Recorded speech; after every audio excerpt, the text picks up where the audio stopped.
آپ کے علم میں ہوگا کہ اس وقت دنیا کی کل آبادی سمجھی جاتی ہے 6 ارب یعنی 600 کروڑ. اس میں کم سے کم 120 کروڑ مسلمان ہیں امت مسلمہ. گویا کہ ہر 5واں انسان جو ہے دنیا میں وہ حضور صلی اللہ علیہ وسلم کا کلمہ پڑھتا ہے. اتنی بڑی تعداد. اس کے ساتھ ہی کتنا بڑا علاقہ جو ہے اس زمین کا وہ اللہ تعالیٰ نے اس امت کے قدموں تلے رکھا ہے. اگر آپ نے نقشہ دیکھا ہو دنیا کا تو آپ کو معلوم ہونا چاہیے کہ شمال میں جو بہت بڑا یہ نظر آتا ہے سائبیریا اور روس کا علاقہ، یہ سب غیر آباد ہے. اس طرح شمالی امریکہ میں بھی کینیڈا سے اوپر بڑے بڑے آپ کو بر اعظم سے نظر آئیں گے، سب غیر آباد ہیں. جو آباد علاقہ ہے دنیا کا اور جو زرخیز علاقہ ہے دنیا کا، اس کا کتنا بڑا حصہ ہے کہ جو امت محمد صلی اللہ علیہ وسلم کے قدموں تلے. انڈونیشیا ملائیشیا سے چلے آئیے، اس کے بعد مسلسل چاہے کہیں مسلمان اقلیت میں تھوڑے بہت ہیں، لیکن پھر بنگلہ دیش آتا ہے، بڑی عظیم اکثریت کا ملک ہے. پھر بھارت میں اگرچہ اقلیت میں ہے لیکن 20 کروڑ مسلمان بھارت میں اس وقت ہے. پھر جو پاکستان سے شروع ہوا سلسلہ، افغانستان، ایران، چلتے جائیے ادھر ترکستان، چینی ترکستان، روسی ترکستان، پھر آگے چلیے عالم عرب، افریقہ کا پورا شمالی علاقہ، افریقہ کا تقریباً سارا وسطی علاقہ. یہ سب کیا ہے؟ کتنا بڑا رقبہ ہے. اور ہر طرح کی نعمت اللہ نے دی ہے. اس میں نباتات بھی ہیں، اس میں معدنیات بھی ہیں، اور سب سے بڑھ کر آج کی دنیا میں جو اہم ترین شے ہے کہ پیٹرول جو ہے، تیل جو ہے، اس کے سب سے بڑے ذخائر وہ ہیں کہ جو مسلمانوں کے قدمے تلے. اتنی تعداد میں ہونے کے باوجود، اتنے وسائل کے پر بظاہر قابض ہونے کے باوجود، سوال یہ ہے کہ کیا آج دنیا میں امت مسلمہ کو عزت حاصل ہے یا یہ ذلیل ہے؟ اسے غلبہ حاصل ہے یا مغلوب ہے؟ اسے کوئی دنیا میں وقار حاصل ہے یا یہ بالکل بے وقار ہو کر رہ گئی؟ یہ بات ہے جو ہمارے سمجھنے کی ہے. آج کیوں ذلیل کہ کل تک نہ تھی پسند گستاخی فرشتہ ہماری جناب میں. اس وقت صورت یہ ہو چکی ہے، آپ کو معلوم ہے کہ ہر جگہ پر پسماندگی کا نشان مسلمان ہیں. ہمارے سارے وسائل پر دوسروں کا قبضہ ہے. ایک ہی شے رہ گئی تھی تیل، خلیج کا تیل، اس پر بھی آ کر امریکہ کی فوجیں ان کے سر پر بیٹھ گئی ہیں. سارا کا سارا تیل اب ان کے قبضے میں ہے. ادھر خلیج کے دہانے کے دونوں طرف وہ اپنے مورچے بنا رہے ہیں تاکہ یہاں کسی کا داخلہ نہ ہو سکے. بڑے بڑے جتنے لوگ ہمارے ہیں ان سب کی دولت ان کے پاس ہے. کہنے کو تو سلطان آف برونائی دنیا کا امیر ترین آدمی ہے، لیکن دولت ہے کہاں اس کی؟ انویسٹڈ تو وہی ہے، اسی کے بینکوں میں ہے، انہی کی کمپنیوں میں ہے. کسی کے پاس کچھ نہیں ہے. سعودی عرب کے کوئی ڈالرز ہیں تو کہاں ہیں؟ جیسے شہنشاہ ایران کا جو اثاثہ تھا، سرمایہ تھا، جو سارا کا سارا انہوں نے جو ہے وہ فریز کر لیا. تو یہ دولت تو ساری وہی ہے.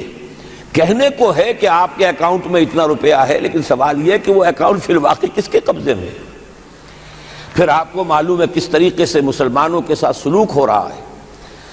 ہر جگہ پر جہاں چاہیں، جس طرح چاہیں انہیں ستا لیں. اور ان میں بھی سب سے بڑھ کر جو بات میں آپ سے کہوں گا، آج دنیا میں جتنے بڑے پیمانے پر محمد عربی صلی اللہ علیہ وسلم کی توہین و تذلیل ہوئی ہے، پوری انسانی تاریخ میں نہیں ہوئی.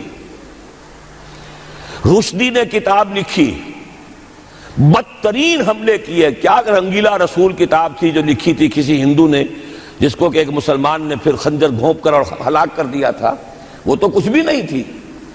اس کتاب کو رنگیلا رسول کو 100 سے ضرب دیجئے تو یہ کتاب بنتی ہے سیٹنک ورسز، اور وہ ملینز نہیں بلینز کی تعداد میں شائع ہوئی. اس کے خلاف احتجاج اگر کسی نے کیا ہے تو ان کے اوپر جوتے پڑے ہیں، ان پر ڈنڈے پڑے ہیں. پوری مغربی دنیا اس کے پیچھے آ گئی ہے، سپورٹ کیا ہے. لے دے کے ایک ملک نکلا ایران، اس نے کم سے کم یہ کہ اس کے قتل کا فتویٰ تو دیا، لیکن کیا کرے، قتل کرنے کی تو نوبت نہیں آئی. پورا عالم عیسائیت اس کی پشت پناہ ہے، اس کی مدد کر رہا ہے. یہ اتنی بڑی توہین محمد رسول اللہ صلی اللہ علیہ وسلم کی اور آپ کی ازواج مطہرات کی اور یہ بظاہر ایک ایسے شخص کے ہاتھوں جس کا نام مسلمانوں کا سا ہے، اس کا اتنا بڑے پیمانے پر ہونا، اور پھر یہ کہ مسلمان 120 کروڑ ہونے کے باوجود کچھ نہیں کر سکتے۔ میں وہ چیزیں نہیں گنوانا چاہتا کہ 15 لاکھ جو ہیں وہ ہمارے افغان بھائی جو ہیں انہوں نے جانیں دیں، فائدہ کس کو پہنچا؟ تاحال امریکہ کو، کہ اس کی جو مد مقابل قوت تھی USSR وہ ختم ہو گئی۔ اسی طریقے سے جو کچھ کشمیر میں ہو رہا ہے، ہماری بے ہمیتی، بے غیرتی کا عالم یہ ہے، ہم کچھ اندر خانے تھوڑی بہت کو مدد کر کے سمجھتے ہیں کہ ہم نے فرض ادا کر دیا، جبکہ فرض تو یہ ہونا چاہیے تھا کہ ہم براہ راست اعلان کرتے اور انڈیا کو الٹیمیٹم دیتے کہ سٹاپ دس بزنس، یا یہ کہ پھر ہم سے جنگ ہے۔ جنگ کا نتیجہ تو پھر اللہ جس کو چاہے دے گا، اگر انسان اللہ تعالیٰ پر اعتماد رکھتا ہو، توکل رکھتا ہو، اپنے موقف کی حقانیت پر بھی اسے یقین ہو، تو کم من فیۃ قلیلۃ غلبت فیۃ کثیرۃ، تاریخ میں ہمیشہ ہوتا آیا ہے کہ چھوٹی قوتیں جو ہیں ان کو غلبہ اللہ نے عطا کیا ہے بڑی قوتوں پر، لیکن بے غیرتی کا عالم یہ ہے، بے حمیتی کا عالم یہ ہے، زبانی کلامی ہم سے بڑا ہمدرد کوئی نہیں مسلمانان کشمیر کا، جس لیڈر کو دیکھو بڑھ چڑھ کر بیان دے گا، لیکن عملاً ہم کیا کر رہے ہیں؟ یہ ساری صورتحال جو میں نے آپ کو بتائی ہے، ویسے تو اب یہ کہ اگر اس میں ایک خاکہ سا میں نے آپ کے سامنے رکھا ہے، اس میں رنگ بھروں تو ظاہر ہے کہ یہ پورا گھنٹہ اسی میں لگ جائے گا، لیکن جو اس کا اصل لب لباب ہے وہ یہ ہے کہ ہم اپنی جگہ بڑے خوش ہیں کہ ہم امت مرحوم ہیں، ہم تو امت محمد ہیں صلی اللہ علیہ وسلم، ہم تو اللہ کے پیارے ہیں، ہم اللہ کے لاڈلے ہیں، ہمیں اللہ کی شفاعت، ہمیں اللہ کے رسول کی شفاعت بھی ملے گی، جنت تو گویا کہ ہمارا پیدائشی مقام ہے۔ یہ سارے جو بھی ہمارے ذہنوں کے اندر ہیں خیالات، اور یہ جو ہمارے من گھڑت عقائد ہیں، آپ سوچئے کہ جب ہم جو آبجیکٹیو کنڈیشنز ہیں، گیون کنڈیشنز ہیں، جو سامنے کے حالات ہیں، ان سے جب تقابل کرتے تو معاملہ بہت مختلف ہے۔ یہ کیوں ہے؟ اصل میں سوال جب تک آپ اپنے سامنے نہیں رکھیں گے، اس کا جواب جو ہے اب اس پر غور کیجئے، کیوں ہے؟ کیا اللہ تعالیٰ کو محمد الرسول اللہ کی عزت و حرمت پیاری نہیں ہے؟ کیا محمد الرسول اللہ اللہ کے پیارے نہیں ہیں؟ حبیب رب العالمین نہیں ہے؟ کیا اللہ تعالیٰ کو کفار سے زیادہ محبت ہے؟ کیا وجہ ہے؟ رحمتیں ہیں تیری اغیار کے کاشانوں پر، اور برف گرتی ہے تو بیچارے مسلمانوں پر۔ سائنس میں وہ آگے ہیں، مالیات پر ان کا شکنجہ کسا ہوا ہے پوری دنیا پر، تہذیب ان کی ہے، تمدن ان کا ہے، ہم تو ان کے کیمپ فالوورز ہیں، نقش قدم پر چل رہے ہیں، ہم تو ان کی صرف یہ کہ نقالی کر رہے ہیں۔ تو سوچئے وجہ کیا ہے؟ کیا اللہ کو کفر زیادہ پسند ہے اسلام سے؟ کیا اللہ کو محمد الرسول اللہ صلی اللہ علیہ وسلم کی عزت و حرمت کا کوئی خیال نہیں؟ سوچنے کی بات ہے۔ ظاہر بات ہے کہ ان سوالات کا جواب تو ہاں میں آپ نہیں دے سکتے، یقیناً ایسا نہیں ہے۔ بہرحال وہ کافر ہیں، وہ اللہ کو نہیں مانتے، اللہ کے رسول کو نہیں مانتے، چلیے اللہ کو کسی نام سے مان لیا، گاڈ کہہ دیا، لیکن اللہ کے رسول کو تو نہیں مانتے۔ ایمان کا سارا دار و مدار تو رسالت پر ہے، اللہ کے اس کلام کو تو نہیں مانتے، اور اس کے باوجود ان کے لیے عزت ہے، رحمتیں ہیں تیری اغیار کے کاشانوں پر، برف گرتی ہے تو بیچارے مسلمانوں پر۔ یہ ایک لمحہ فکریہ ہے، یہ سوچنے کی بات ہے کہ ایسا کیوں ہے۔ اس کا جو جواب میں آپ کو دوں گا وہ ذرا سا کڑوا جواب ہے، نوارا تلخ ترمیزن چو ذوق نغمہ کمیابی۔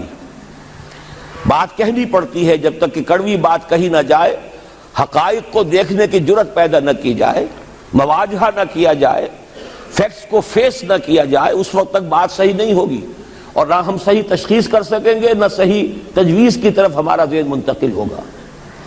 میں بہت سخت بات کہہ رہا ہوں، آج آسمان کے نیچے اس زمین پر عذاب الہی میں گرفتار امت مسلمہ ہے۔ بالفعل آج ہم امت مرحومہ نہیں ہیں، رحمت والی امت نہیں ہے، امت معذبہ ہیں، آج ہم پر اللہ کا عذاب ہے۔ وہ کیوں ہے؟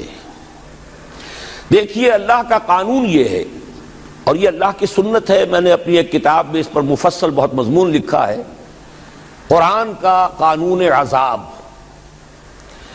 ایک عذاب تو آیا کرتا تھا ان قوموں پر جن کی طرف اللہ رسول بھیجتا تھا، اِنَّا أَرْسَلْنَا نُوحًا إِلَىٰ قَوْمِهِ، اگر رسول کی بات مان لی تو قوم کے لیے بہت خوشحالی ہے، مبارکباد ہے، اللہ کی رحمتوں کے سائے ہیں، اور نہیں مانی تو بربادی ہے، تباہی ہے، خاتمہ ہے۔ پوری قوم نوح غرق کر دی گئی، پوری قوم عاد ختم کر دی گئی، حضرت ہود کو نہیں مانا۔ پوری قوم سمود ختم کر دی گئی، حضرت صالح کو نہیں مانا۔ عمورہ اور صدوم کی بستیاں ختم کر دی گئی، حضرت لوط کو نہیں مانا۔ آل فرعون غرق کر دیے گئے، حضرت موسیٰ کو نہیں مانا۔ مدین کے علاقے کو تباہ کر دیا گیا، حضرت شعیب کو نہیں مانا۔ یہ بات سمجھ میں آ گئی؟ لیکن جب سے نبوت اور رسالت کا سلسلہ ختم ہوا، اس قسم کا عذاب اب دنیا میں نہیں آ سکتا۔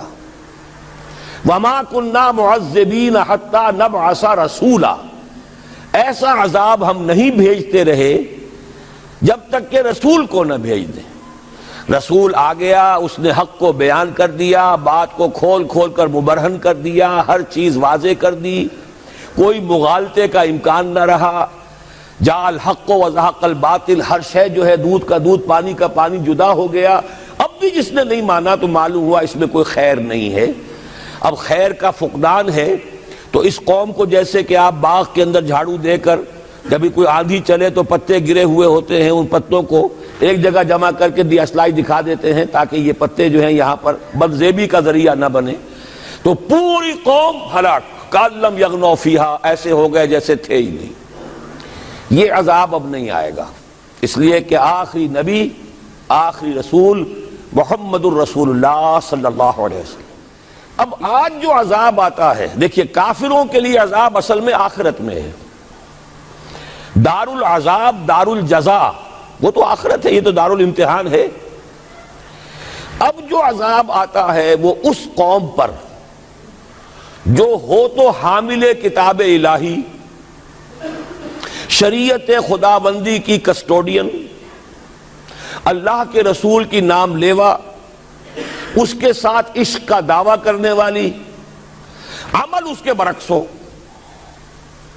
حالانکہ اللہ نے اگر اسے وہ مقام دیا، اللہ نے اس کی طرف رسول بھیجا اور اسے رسول کے امتی بننے کا شرف عطا کیا، اسے اپنا کلام دیا، کتاب دی، اسے اپنی شریعت دی، تو کس لیے دی؟ تاکہ اس پر خود بھی عمل کریں، اسے دوسروں تک بھی پہنچائیں۔ وہ گویا کہ اس روئے ارضی پر وہ امت، وہ قوم اللہ کی نمائندہ قوم ہوتی ہے، ریپرزنٹیٹو ہوتی ہے۔ اے انسانوں، ہمارے پاس ہے تمہارے خالق اور مالک اور پروردگار کا قانون، ہمارے پاس ہے اس کی ہدایت، ہمارے پاس ہے اس کی کتاب، ہمارے پاس ہے اس کے رسول کا اسوہ۔ آؤ ہماری طرف، ہمیں جانچو، ہمیں پرکھو، ہمیں دیکھو، ہم واقعتاً اسی کتاب کے مطابق چل رہے ہیں نا؟ دیکھ لو ہم جو کہتے ہیں وہی کرتے ہیں نا؟ وہی بات تو نہیں ہے کہ لما تقولون ما لا تفعلون، کبر مقتا عند اللہ ان تقولوا ما لا تفعلون۔ آؤ دیکھو ہم نے اس کتاب کے مطابق، اللہ کی ہدایت کے مطابق کیسا اچھا معاشرہ بنایا ہے، کیسا انصاف ہے، کیسا امن ہے، کیسا بھائی چارہ ہے، کیسی اخوت ہے۔ آؤ دیکھو ہمارے ہاں تقسیم دولت کا نظام کتنا صحیح ہے۔ ایسا نہیں ہے کہ کوئی جو ہے اسے دولت کی بدہضمی ہو رہی ہو اور کوئی وہ ہے کہ جو بھوکا مر رہا ہو، ایسا نہیں ہے۔ دیکھو ہمارے ہاں انسانی شرافت، انسانی عزت، انسانی پریسٹیج اور انسانی حقوق بہتر سے بہتر شکل میں موجود ہیں، حریت ہے، آزادی اظہار رائے ہے، سب کچھ ہے۔ یہ کام اگر وہ امت کرے تو اس سے زیادہ خوش نصیب کوئی نہیں۔ پھر دنیا میں اس کو غلبہ ہوگا، دنیا کی خلافت اس کو دی جائے گی، دنیا کی امامت اس کو دی جائے گی، دنیا کی قیادت اس کو دی جائے گی۔ جیسے کبھی اقبال نے کہا تھا کہ سبق پھر پڑھ شجاعت کا، عدالت کا، صداقت کا، لیا جائے گا تجھ سے کام دنیا کی امامت کا۔ لیکن پھر وہی سبق پڑھنا پڑے گا جو صحابہ کرام نے پڑھا تھا۔ جب صحابہ کرام نے وہ سبق پڑھا تھا تو دنیا کی امامت اللہ نے ان کو عطا کی تھی کہ نہیں کی تھی؟ اگر تو اس کے مطابق عمل ہے تو ان سے زیادہ اللہ کو محبوب کوئی نہیں، اور اگر طرز عمل برعکس ہو جائے، کہیں کچھ اور کریں کچھ اور، کہیں یہ کہ قرآن پر ہمارا ایمان ہے اور اس کے قانون کو نافذ نہ کریں، کہیں یہ کہ ہماری تو محبوب ترین شخصیت محمد ہیں اور ان کی سنت کے اوپر عمل نہ کریں صلی اللہ علیہ وسلم. قرآن نے جس شے کو حرام کیا ہے اس کا استعمال کر رہے ہوں. اگر طرز عمل یہ ہو اور یہ طرز عمل اس حد کو پہنچ جائے کہ دنیا تانے دے یہ مسلمان کہاں اسلام دنیا میں ہمیں دکھاؤ, کہاں اسلام ہے؟ یہ مسلمان کیا اسلام پر کاربند ہیں؟ جارج برنارڈ شاہ نے کہا تھا کہ میں جب قرآن پڑھتا ہوں تو محسوس کرتا ہوں اس سے بہتر کتاب کوئی ممکن نہیں, لیکن جب مسلمانوں کو دیکھتا ہوں تو محسوس کرتا ہوں ان سے زیادہ ذلیل قوم دنیا میں کوئی نہیں. یہ کنٹراسٹ ہے جو ہم اپنے وجود سے پیش کر رہے ہیں. کیا اس کی وجہ سے لوگ اسلام کی طرف راغب ہوں گے یا اسلام سے متنفر ہوں گے؟ کیا ہمارا منہ ہوتا ہے ہم باہر جاتے ہیں؟ اسی لیے ہم تو تبلیغ, میں تو کم سے کم وہاں جا کر جو مسلمان کھوئی ہوئی بھیڑیں ہیں امت محمد صلی اللہ علیہ وسلم کی, انہی کو ریکلیم کرنے کی کوشش کرتا ہوں. جیسے کہ حضرت مسیح نے کہا تھا میں تو بنی اسرائیل کے گھرانے کی کھوئی ہوئی بھیڑوں کی تلاش میں آیا ہوں. میرا منہ نہیں ہے کہ میں وہاں کسی امریکن سے بات کروں. وہ یہ کہے گا تم اپنا گھر تو سنوارو, فزیشن ہیل تھائی سیلف. تم ایک چھوٹا سا ملک نہیں چلا سکتے, تم نے اس کا بیڑا غرق کر کے رکھ دیا ہے. تم نے اسے کورٹ آف وارڈ بنوا دیا ہے IMF کا. ہاں یہاں تو گھڑی گھڑی جو ہے قرقمین آتے ہیں IMF کے اور ورلڈ بینک کے قرقی کرنے کے لیے. ہر روز ایک نئی قرقی ہو رہی ہے, ہر روز جو ہے آج پھر گاڑیوں کا کرایہ بڑھ رہا ہے, بجلی کا کرایہ قرقی ہو رہی ہے. عوام کے اندر جو بھی راہ رہ گیا اسے بھی چوسنے کا اور کشید کرنے کے لیے. ایک حکومت کو گرا دو وہ تو بدنام کر دی گئی, دوسری حکومت لے آؤ اس کے ہاتھ میں کچھ کام کروا لو, وہ بدنام ہو جائیں گے تو ان کو بھی ہٹا دینا. ان کا کیا کھیل ہے؟ یہ کھیل کھیلتے رہیں گے اور اس میں یہ ہے کہ اپنی قرقیاں کرتے چلے جاؤ. یہ حال اب کیا میرا منہ ہے کہ میں جا کر وہاں بات کروں؟ تم اپنے گھر کو دیکھو, تم اپنے ملک کو دیکھو. ایک وہ ہے جنہیں تصویر بنا آتی ہے, ایک تم ہو کہ لیے اپنی بھی صورت کو بگاڑ. ایک ہی ساتھ تم آزاد ہوئے تھے, ہندو بھی تھے کہ نہیں تھے. انہوں نے اس ملک کو بنایا ہے, اپنی معیشت کو, اپنی اکانومی کو اپنی بنیادوں پر, اپنے پاؤں پر, اپنے پیروں پر کھڑا کیا ہے. آج جو ہے وہ ایک منی سپر پاور بن چکا ہے. اور وہ کہ ڈرتا تھا پاکستان دو طرف سے ہمیں جو ہے قابو میں کر لے گا. پہلے تقریباً 20 برس جو ہیں ہندوستان کے, بھارت کے کانپتے ہوئے گزرے ہیں پاکستان سے. اب 30 برس سے جو صورتحال ہے وہ آپ کو معلوم ہے. تو صورت یہ ہے کہ جب کوئی قوم جو امت مسلمہ ہو یہ طرز عمل اختیار کرتی ہے تو عذاب اس پر آتا ہے. بڑی کڑوی بات ہے. آج عذاب کفار پر نہیں آ رہا, وہ تو اللہ تعالیٰ ان سے آخرت میں نبٹ لے گا, اور آخرت تو ہے ہمیشہ کی, بڑا سو عذاب تو وہیں کا ہے. ستا اٹھ کے کوئی نہیں خوش ہوتا,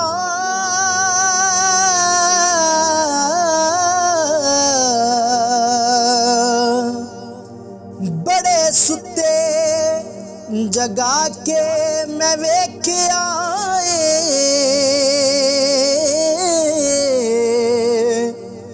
کتے جیا نہیں کوئی وفادار ڈٹھا, تے ٹکر سکا بھی پا کے ویکھ آئے.